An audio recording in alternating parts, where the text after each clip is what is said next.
Bueno, miren, este es el cerebelo.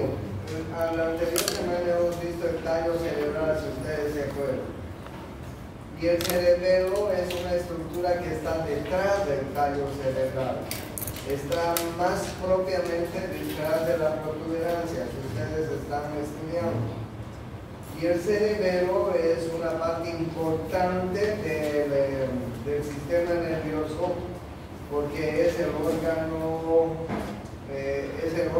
fundamental del equilibrio. Entonces, en el cerebelo vamos a encontrar una parte en el medio que parece un gusano de seda. Como parece un gusano de seda, los anatomistas le han puesto el nombre del dermis. ¿Ok? Y a los lados están dos lóbulos grandotes, los lóbulos cerebelosos. Bueno, al medio está el dermis y a los lados los lóbulos cerebelosos. Estos lóbulos cerebelosos se acomodan en las fosas cerebelosas que tiene el hueso occipital, en la parte inferior y endocraneal. Funcionalmente, el cerebelo se clasifica en tres partes que luego les voy a indicar. Miren, la parte del dermis es una de las partes. Las partes que están alrededor del dermis es la segunda parte. Y la tercera parte son los grandes lóbulos que tiene el dermis. ¿Ok? Los lóbulos cerebelosos. Funcionalmente tiene tres partes entonces. Esta primera parte es la parte central, el dermis. El paradermis, así se llaman las dos zonas que están al lado del dermis. Y los lóbulos cerebelosos. Bueno, miren, les voy a mostrar cómo está el cerebelo. El cerebelo está más o menos de esta forma,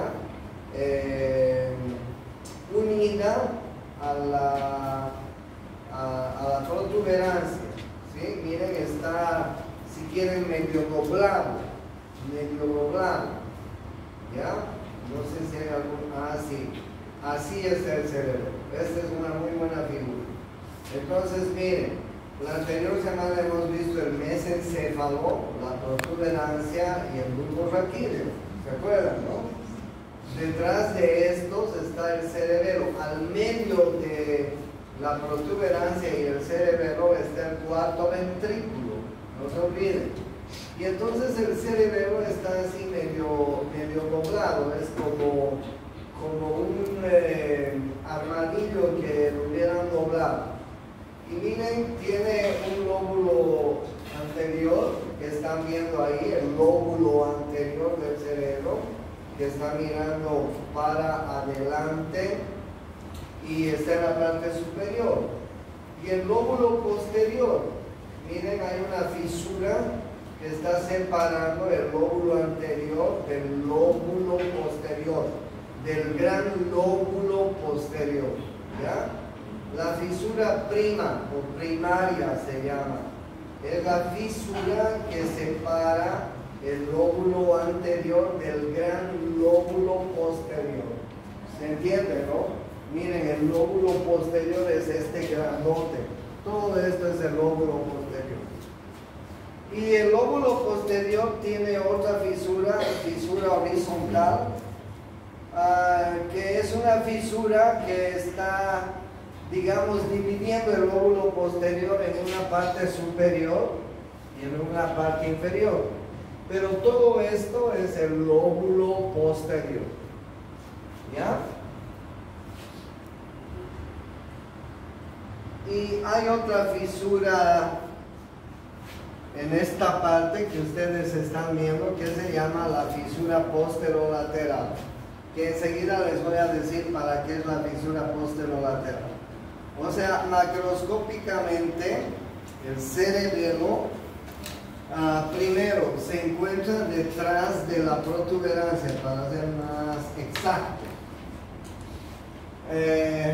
Y les cuento que está así, tiene esta forma media doblada y tiene tres lóbulos: el lóbulo anterior, el lóbulo posterior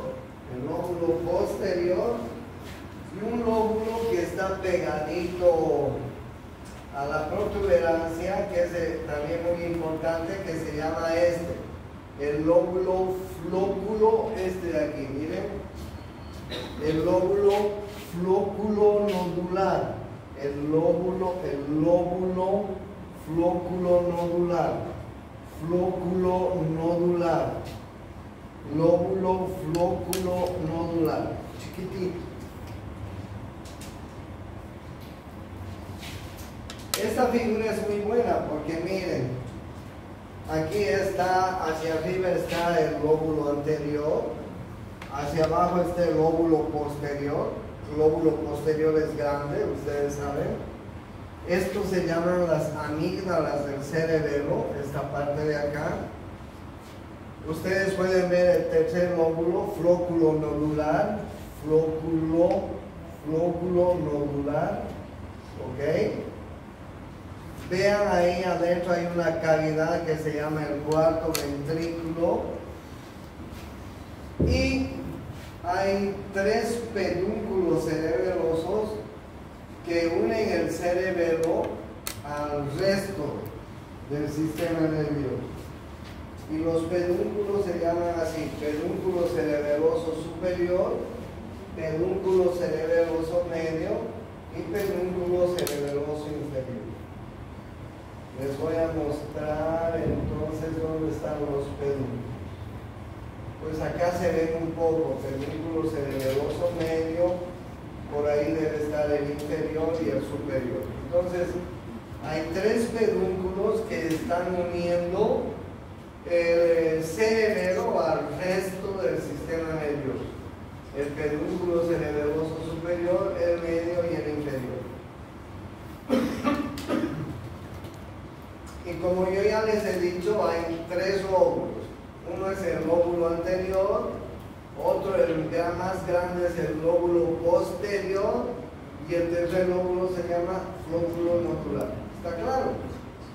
Esta partecita de aquí abajo les he dicho que se llama la amígdala cerebelosa. Y por otro lado les he dicho que el cerebelo está unido al resto del sistema nervioso a través de tres pedúnculos cerebelosos que se llaman pedúnculos cerebelosos superior, medio e inferior. ¿Está claro? Entre la protuberancia y el cerebelo está el cuarto ventrículo, no se olviden. Les he mostrado una figura donde lo ven ustedes claramente, el cuarto ventrículo ahí. Bueno, y el lóbulo flóculo nodular.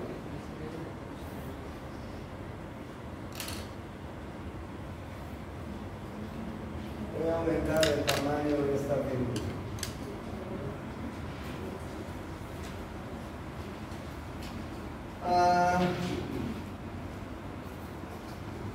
El cerebelo funcionalmente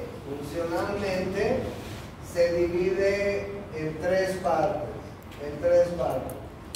La primera parte, como ustedes están viendo en esta figura, se llama el arquicerebelo. Ahí están viendo. La primera parte se llama el arquicerebelo. El arquicerebelo comprende el lóbulo flóculo nodular.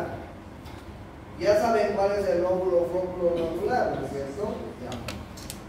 Y miren, el arquicerebelo es el cerebelo más antiguo evolutivamente. Si nosotros nos ponemos a pensar en la evolución, probablemente hemos evolucionado de seres unicelulares y de ahí hemos ido evolucionando, ¿no? Ahora bien, miren, el más antiguo es el arquicerebelo, que está formado por el lóbulo flóculo nodular. Se llama también vestíbulo cerebelo y la función de este es mantener el equilibrio. ¿Ustedes han visto alguna vez un acuario? Sí, todos hemos visto. ¿Han visto cómo los peces nadan en el acuario? Los peces nadan paraditos, ¿no? Manteniendo el equilibrio así, de esta manera. No nadan así, recostados, no nadan así. Los peces son los seres más simples, digamos, en la evolución. Los peces solamente tienen arquicerebro. Y ese arquicerebro solo les sirve para mantener el equilibrio, nada más. Ahí termina un pez, por ejemplo. Su sistema nervioso de un pez termina en el cerebelo. Y el cerebelo está formado en ellos por el arquicerebelo. Y el arquicerebelo para lo único que le sirve es para mantener el equilibrio. Nada más. Y ahí se acaba. El paliocerebelo está formado por el lóbulo anterior del cerebelo, la porción del vermis de ese lóbulo y la porción medial del lóbulo posterior del cerebelo. El paliocerebelo se llama también espinocerebelo y está encargada del control del tono muscular. Imagínense, por ejemplo, ustedes han debido ver, todos hemos visto muchas veces, correr a un perrito, correr a un gato, o caminar, o perseguir perseguir un tigre persiguiendo a una gacela. ¿No es cierto? Todos han visto esas imágenes alguna vez en la televisión, ¿o no han visto? Sí que hemos visto. Entonces, miren, los animales que están debajo del ser humano tienen el tono muscular, tienen el espinocerebelo, que además del arquicerebelo tienen el espinocerebelo. El arquicerebelo y el espinocerebelo les ayuda a mantener el equilibrio y además al control del tono muscular cuando ellos caminan, corren, saltan, etc. ¿Han visto saltar a un león, a un tigre, a un mono, etcétera? ¿No es cierto? ¿Han visto saltar alguna vez? Ellos tienen arquicerebelo y paliocerebelo. ¿Ok? Los cuadrúpedos, los mamíferos que están debajo del ser humano. Les cuento que el ser humano ha desarrollado el neocerebelo. El neocerebelo está formado por las porciones grandes laterales de los lóbulos posteriores del cerebelo, que es único. Ningún otro animal tiene ese cerebelo que tiene el ser humano. ¿Y para qué le sirve ese cerebelo, esa parte del cerebelo al ser humano? Es decir, el fotocerebelo, el neocerebelo se llama también fotocerebelo. Realización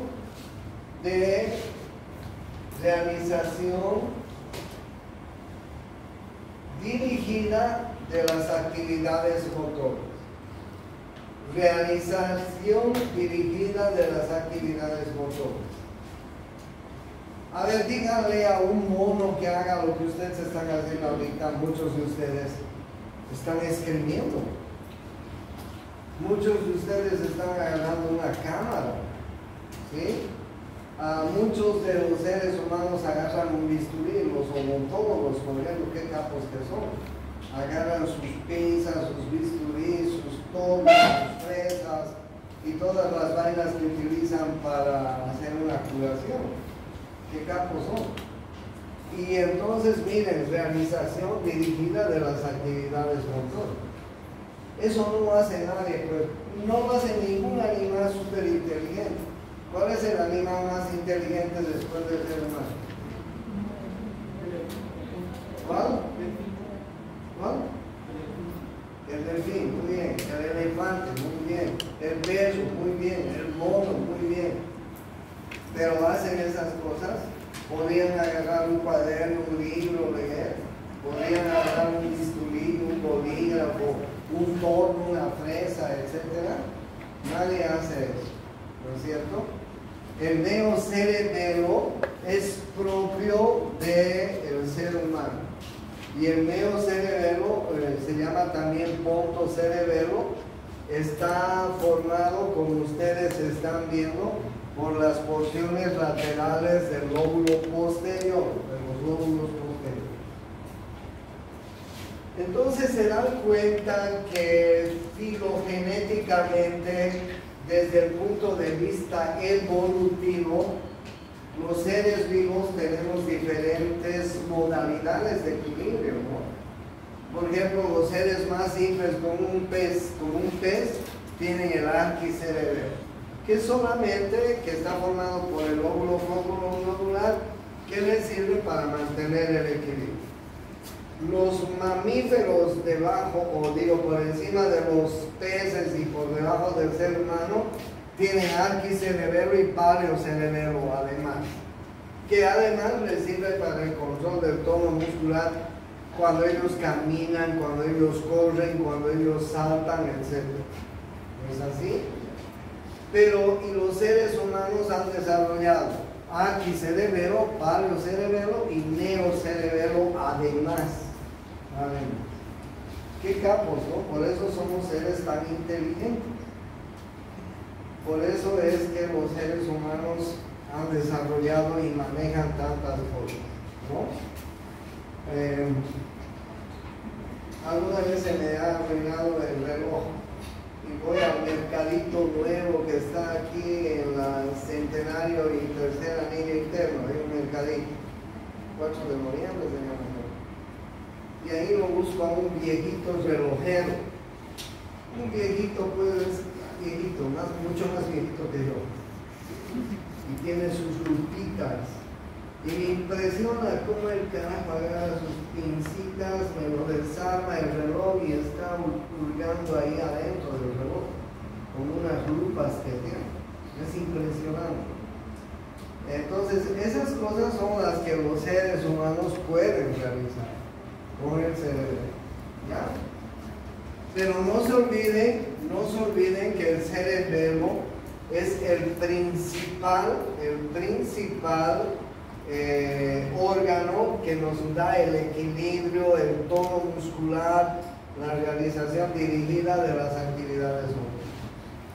Si tú a una persona que está con síndrome cerebeloso le dices que tome esto, primero no lo va a poder agarrar bien, lo va a agarrar de forma inadecuada. Y si le dices que le tome, probablemente lo lleve así, o lo lleve así, o lo lleve así. O sea, no es capaz de dirigir bien sus movimientos. ¿Entienden? El síndrome cerebroso. Y el síndrome cerebroso da un poco de temblor, no tienen estabilidad en el movimiento, no caminan bien. Se caen. A una persona que tiene un síndrome cerebeloso tienes que darle un burrito para que camine, si no se te va a caer. Y muchas personas tienen síndrome cerebeloso, ¿ya?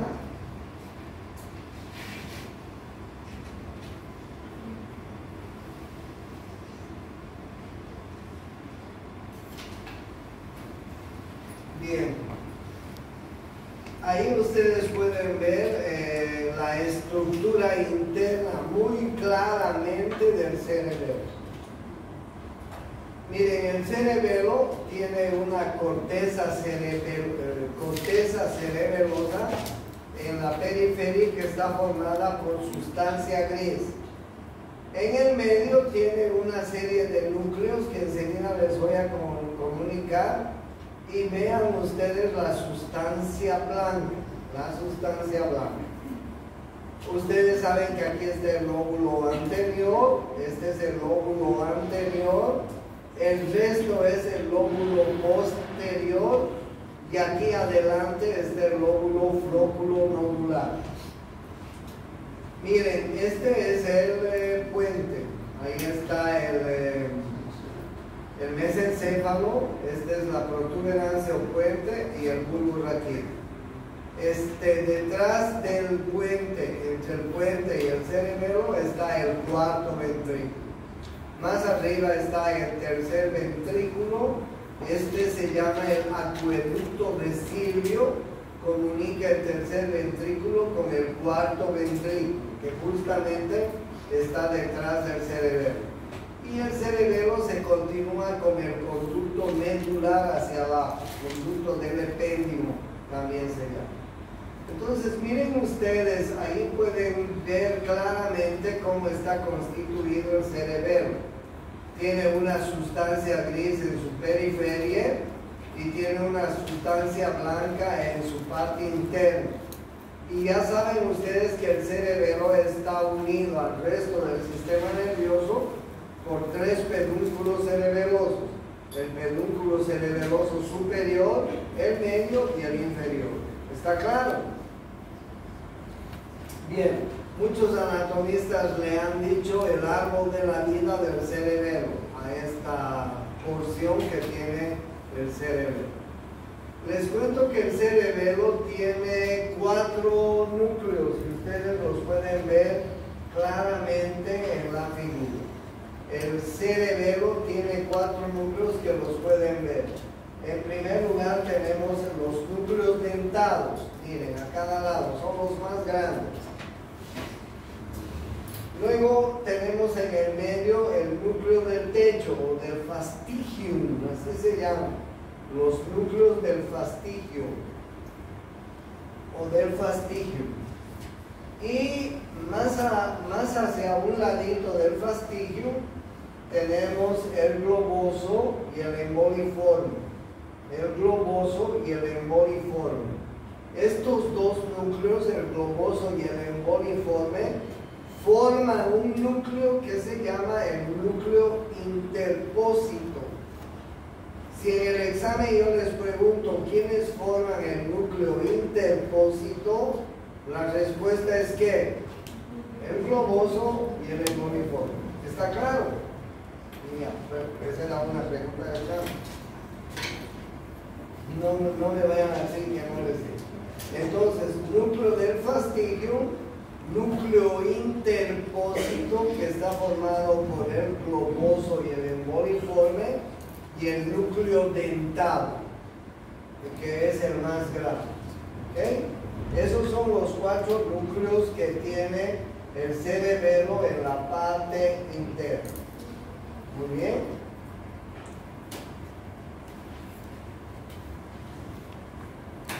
Ahí ustedes pueden ver este pequeño cuadro donde les está indicando cada uno de los núcleos. ¿Ya? El cerebelo tiene una corteza cerebelosa. Miren ustedes, esta es la corteza cerebelosa. La corteza cerebelosa está formada por 3 capas. Una capa molecular, una capa ganglionar y una capa granulosa. Y en cada una de las capas hay neuronas de diferente talla, que no es necesario que aprendamos qué tipo de neuronas hay. Basta con que sepamos que en la corteza cerebral hay 3 capas diferentes.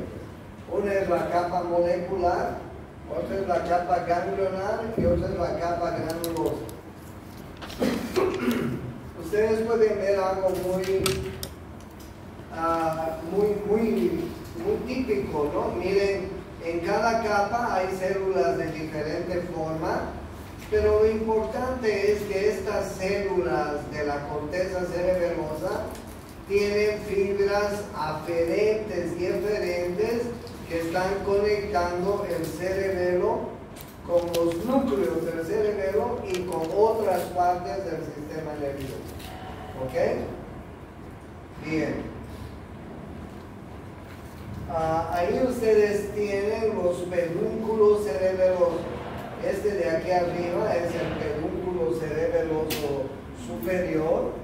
Este de aquí arriba, miren, pedúnculo cerebeloso superior. ¿Ya? Este de aquí abajo es el pedúnculo cerebeloso inferior. ¿Ok? Y este de aquí al medio es el pedúnculo cerebeloso medio.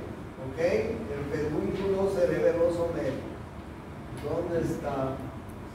No se lo ve muy bien, no se lo ve, pero se ve el pedúnculo cerebeloso superior, se ve el pedúnculo cerebeloso inferior y por ahí debe estar el pedúnculo cerebeloso medio, ¿ok? Pero hay tres pedúnculos que están uniendo el cerebelo al resto del sistema nervioso, pero hay una característica, miren, el pedúnculo cerebeloso superior tiene fibras que están uniendo el cerebelo a la parte superior del sistema nervioso. El pedúnculo cerebeloso inferior tiene fibras que están uniendo el cerebelo a la parte inferior del sistema nervioso, es decir, al bulbo raquídeo o la médula espinal. Y el pedúnculo cerebeloso medio está uniendo a la protuberancia, ¿ok? Entonces tiene tres pedúnculos cerebelosos importantes del cerebelo. Ahí les estoy mostrando los pedúnculos cerebelosos, superior, medio e inferior, ¿ok?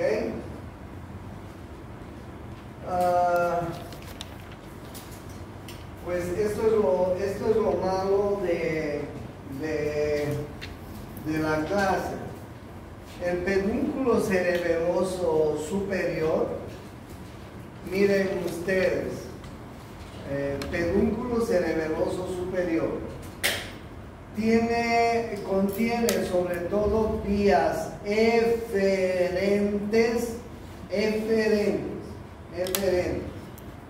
procedentes de los núcleos cerebelosos. Cruzan en la decruzación del pedúnculo cerebeloso superior. Después hay una separación y también tiene fibras descendentes hacia la médula espinal. ¿Ok? Bueno, miren, ¿cuáles son las vías que tiene el pedúnculo cerebeloso superior? El pedúnculo cerebeloso superior tiene una porción descendente que va del núcleo del fastigium y del globoso a la formación reticular que está en todo el tallo cerebral, en todo en el mesencéfalo, en la protuberancia y en el bulbo raquídeo tenemos la formación reticular. Y entonces, como ustedes pueden ver en la figura, hay una porción eferente que va desde el núcleo del fastigium y del núcleo del globoso hasta la formación reticular del tallo cerebral. Tiene otra conexión que es la porción ascendente. Esta era la porción descendente. Esta es la porción ascendente, también es eferente, desde el núcleo dentado hasta el núcleo rojo y hasta el tálamo. ¿Ok? Y finalmente tiene el tracto espinocerebeloso anterior, que también es un tracto eferente, ¿sí? El tracto espinocerebeloso anterior trae fibras eferentes hacia el cerebelo. Miren, fibras que vienen desde los tendones, desde los músculos, desde las articulaciones de la mitad corporal inferior, ¿ok? Se sinapsean en la médula espinal, cruzan la médula espinal y llegan hasta el puente y luego al cerebelo. Se llama el tracto espinocerebeloso anterior. Terminan como fibras musgosas en el vértex. Entonces, bien, el pedúnculo cerebeloso superior tiene tres conexiones. ¿Cuáles son? La porción descendente que va del núcleo del fastigium y del globoso a la formación reticular. La porción ascendente que va del núcleo dentado al núcleo rojo y al tálamo. Esos son eferentes. ¿ok? Oye, cuate, desde que has entrado estás con el celular, una cagada. Estás ahí jugando con el celular en vez de atender. Ven aquí adelante, ven aquí adelante, aquí adelante ven. Llegas tarde y vienes a joder con el celular. ¿Qué chico es? Te cagaste en mi clase, ¿no es cierto? Te cagaste en mi clase. Ahí adelante sentado. Bien, entonces esas son las vías del pedúnculo cerebeloso superior, ¿ok? Son 3. Y la tercera vía es el tracto espinocerebeloso anterior. Son 3 vías que tiene el pedúnculo cerebeloso superior. Eso es un poco difícil. No creo que les pregunten mucho de ello, pero les digo, por si acaso. El pedúnculo cerebeloso medio contiene fibras pontocerebelosas, es decir, pontocerebelosas que vienen desde el puente hasta el cerebelo, pero esas fibras parten desde la corteza cerebral, llegan hasta el puente y luego se van al cerebelo, ¿ok? Y finalmente ese es el pedúnculo cerebeloso medio. Y el pedúnculo cerebeloso inferior tiene estas 5 vías que son más complicadas todavía. El tracto espinocerebeloso posterior, las fibras cúneo-cerebelosas, el tracto olivo-cerebeloso, el tracto vestíbulo-cerebeloso, fibras musgosas y fibras cerebelo-olivares. Y ahí se acaba todo el cerebro. De nuevo les voy a dictar las vías del pedúnculo cerebeloso inferior.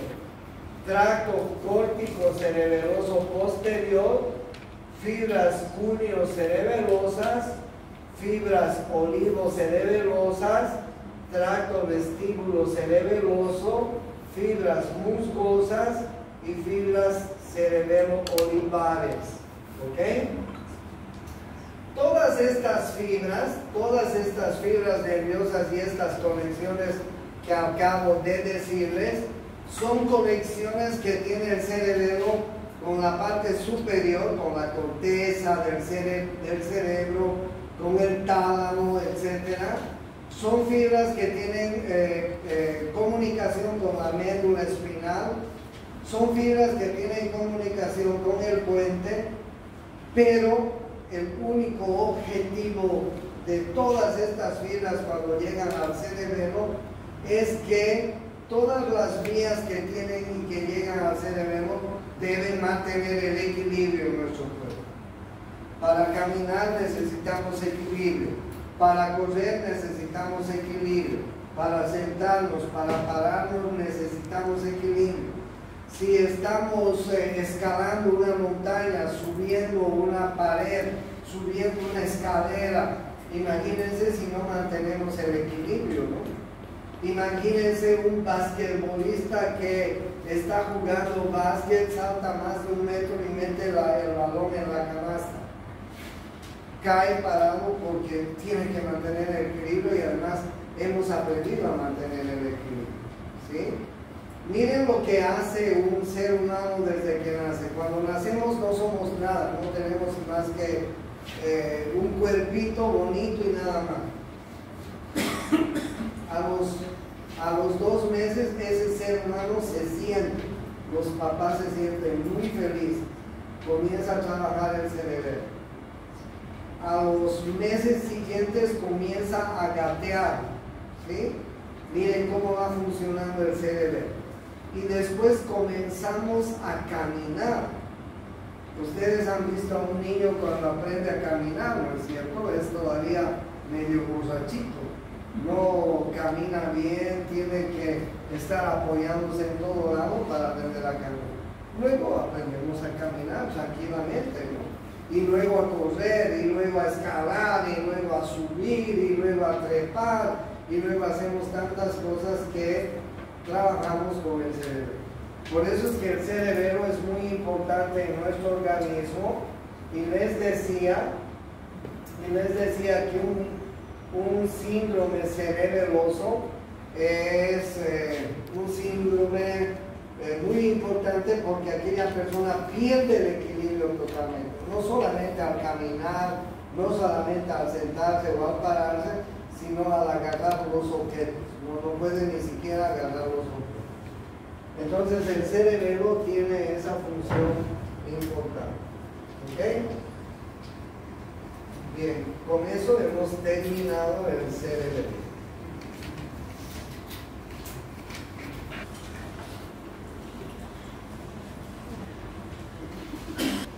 Acabamos de ver el cerebelo.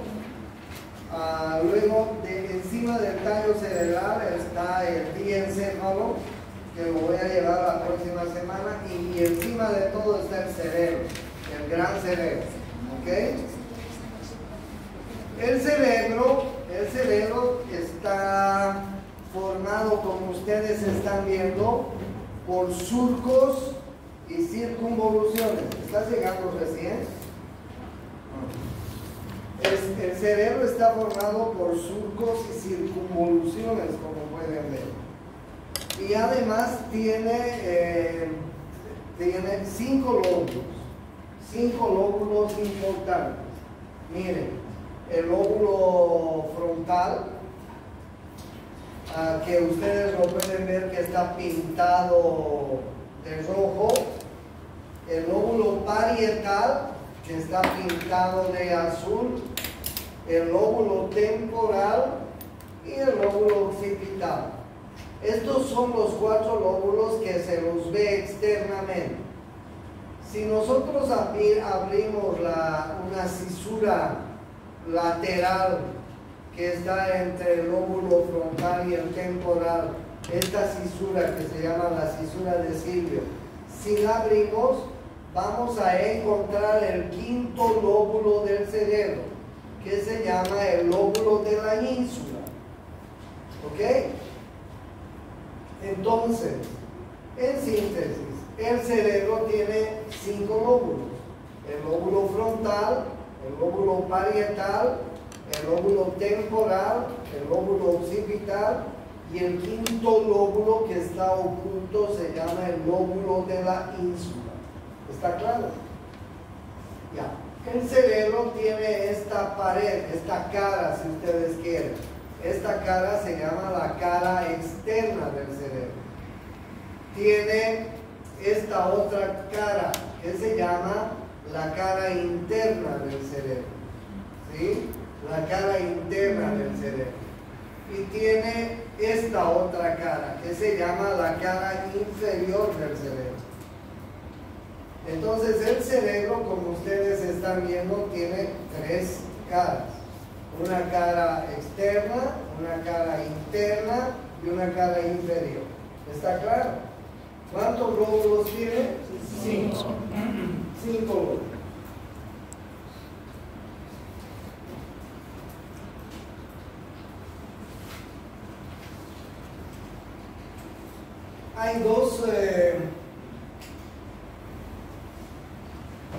Hay dos cisuras que demarcan muy bien los límites que hay entre los diferentes lóbulos. ¿Sí?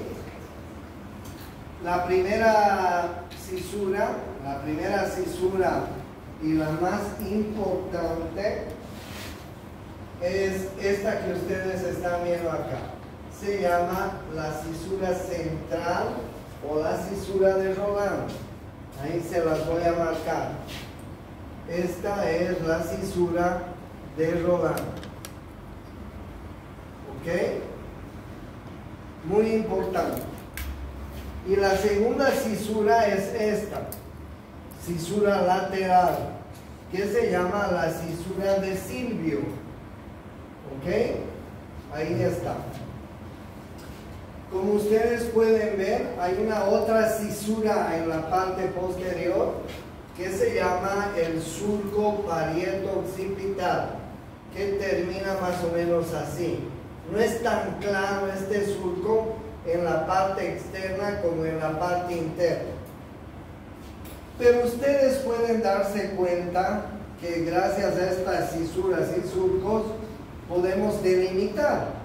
Aquí adelante está el lóbulo frontal, aquí está el lóbulo parietal, aquí está el lóbulo temporal y aquí está el lóbulo occipital.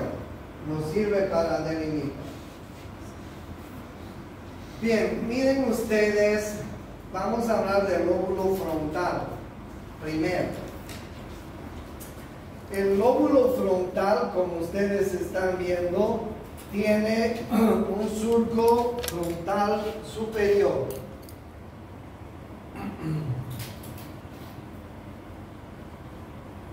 Ahí más o menos es el surco frontal superior. Y tiene un surco frontal inferior, que más o menos es así. Un surco frontal inferior. Este surco frontal inferior llega hasta acá y de ahí hay otro surco que se llama el surco precentral. ¿Ok? El surco frontal inferior llega hasta ahí y de ahí nace el surco precentral. Y ustedes pueden ver que el lóbulo frontal tiene 3 circunvoluciones. Esta circunvolución se llama circunvolución frontal superior. Esta circunvolución se llama circunvolución frontal media.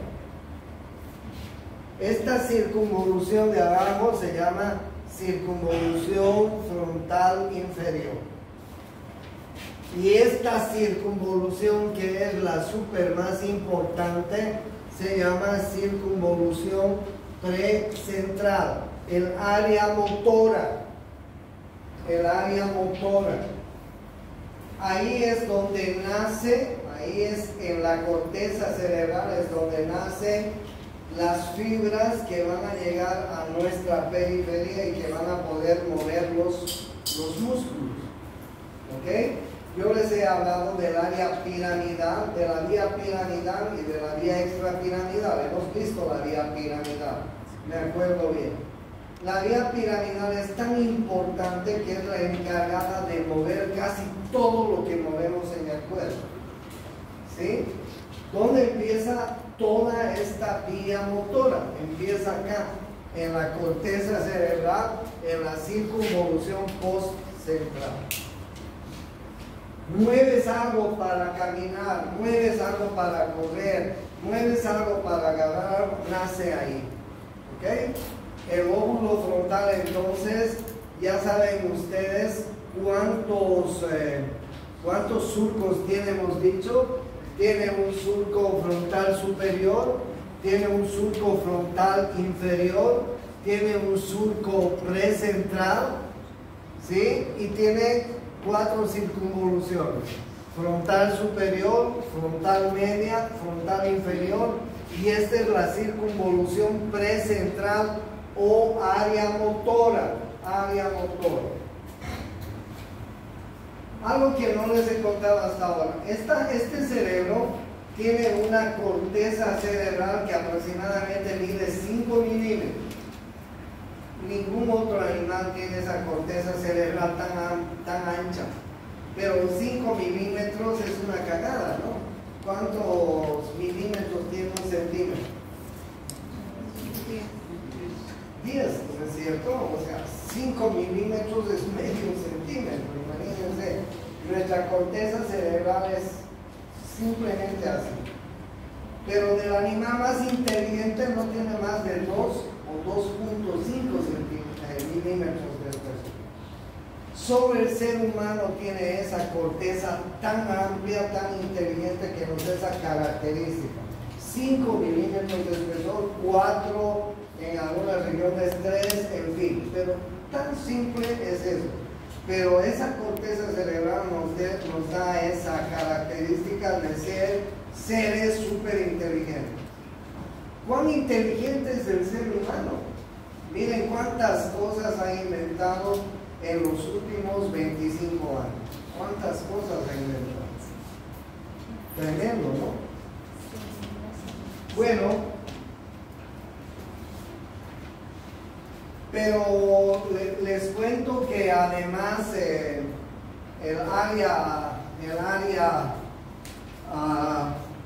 el área del lóbulo frontal es importante porque les conté la historia del trabajador de ese ferrocarril. Bueno, hace un siglo y medio atrás, estaban trabajando los migrantes que llegaron a los Estados Unidos, estaban haciendo la línea del ferrocarril. Y entre ellos había un hombre que era un hombre súper bueno. Me voy a acordar el nombre, no me acuerdo el nombre del hombre, pero les voy a mandar la historia por el YouTube. Se la resumo. Este hombre era un tipo súper bueno, era un buen trabajador, era excelente trabajador, era muy buen amigo, compañero de trabajo, con la esposa, con los hijos, era tremendamente buen esposo, tremendamente buen padre, pues no bebía, no fumaba, nada, o sea, era un ejemplo de hombre el tipo, ¿ya? Y cuando este hombre estaba aplanando la línea férrea con un barreno es un tubo grande metálico, y con ese barreno estaba aplanando la tierra, cuando de pronto toca un momento un lugar, y en ese lugar había dinamita. La dinamita explosiona y el barreno le traspasa todo el lóbulo frontal le agujerea.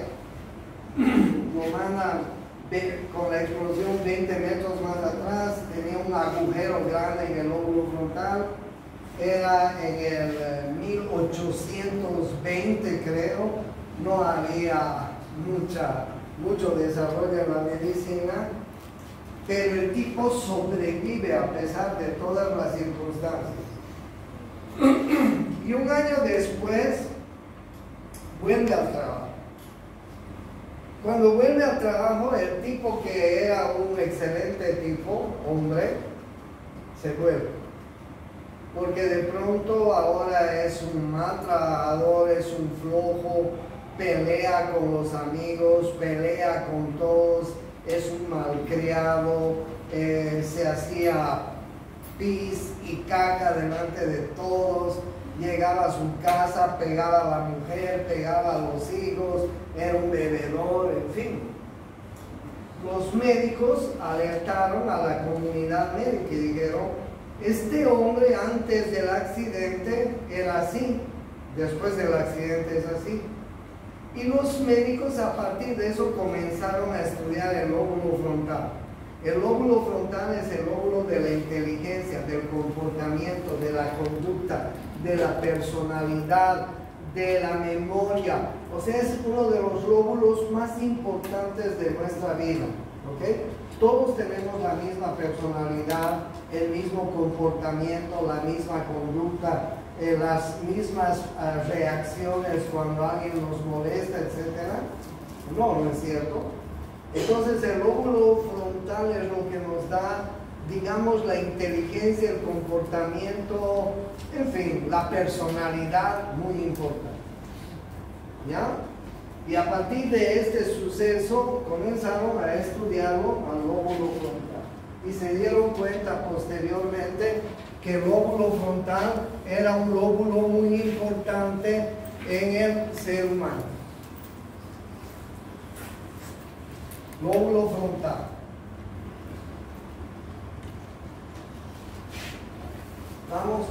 Vamos bajando. Ahí ustedes tienen la cisura de Silvio, ¿no es cierto? Y ahí tienen el lóbulo temporal.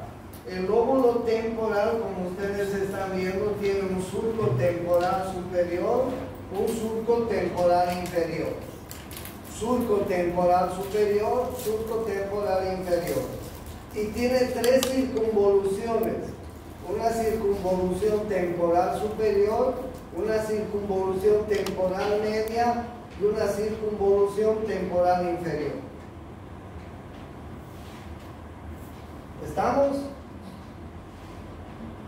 Listo. Vayámonos al lóbulo parietal. Vayámonos al lóbulo parietal. No se olviden que aquí está, ¿qué se llama esta cisura? Les he dicho, Rolando, ¿no? Y esta, Silvio. Son las más importantes, ¿ya? Y este surco es el parieto occipital.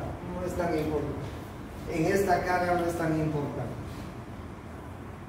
Miren ustedes el lóbulo parietal. El lóbulo parietal tiene un surco que se llama el surco intraparietal, que más o menos termina en surco intraparietal. Y tiene este surco que se llama, el surco postcentral. El surco postcentral. El lóbulo parietal está dividido en una circunvolución postcentral. Pero ¿qué característica tiene la circunvolución postcentral? Es la súper más importante porque ahí está el área sensitiva. Si ustedes se acuerdan, a un comienzo les he hecho estudiar la vía del tacto fino, la vía del tacto grueso, sensaciones afectivas y sexuales. Les he hecho estudiar la vía termoalgésica, las vías espinocerebelosas, etc. Todas las vías sensitivas de las sensaciones que sentimos llegan acá, al área 1, 2, 3 de Brodmann, así se llama. Si ustedes repasan las vías sensitivas, el área del tacto fino, del tacto grueso, de la vía termoalgésica, van a ver que terminan en el área 1, 2, 3 y de Brodmann, en la circunvolución postcentral del lóbulo parietal. Ese es el centro de la sensibilidad. Circunvolución postcentral. Y aquí tenemos la circunvolución precentral. Este es el área sensitiva, y este es el área motora. ¿Ok? Si yo a su compañera le aprieto así el brazo, ¿qué va a hacer su compañera? ¿Me va a seguir entregando el brazo? No, va a retirar el brazo. ¿No es cierto? O me va a dar una bofetada probablemente. Porque a cada acción hay una reacción. ¿Sí? A cada acción hay una reacción. No se olviden que todas las sensaciones llegan acá y después pasan acá y se produce una reacción. ¿Ok? Las vías aferentes terminan acá y las vías eferentes comienzan acá. No se olviden, eso es muy importante. Entonces el lóbulo parietal tiene una circunvolución postcentral y tiene un lobulillo parietal superior, y un lobulillo parietal inferior, nada más. ¿Ok? Pero del lóbulo parietal lo más importante es esto. Y del lóbulo frontal esto es muy importante también.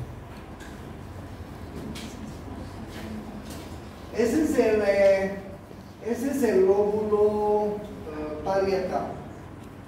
El lóbulo occipital es el área 17 de Brodmann. La vía óptica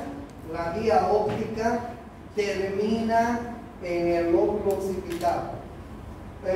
nosotros vemos con los ojos y con el nervio óptico, pero el nervio óptico tiene que seguir yendo una vía óptica, y esa vía óptica termina en el lóbulo occipital, donde realmente vemos como vemos, tal cual vemos, en blanco, en negro, en multicolor, en ancho, en largo y en profundidad, es en el área 17 de Brodmann, en el lóbulo occipital. El lóbulo occipital es uno de los lóbulos súper importantes porque es el centro de la visión. ¿Ok? En el lóbulo temporal les voy a mostrar en otra clase que aquí tenemos los centros de la audición, del lenguaje escrito, del lenguaje hablado, centros muy importantes que tenemos en el lóbulo temporal. Pero eso será en otra clase.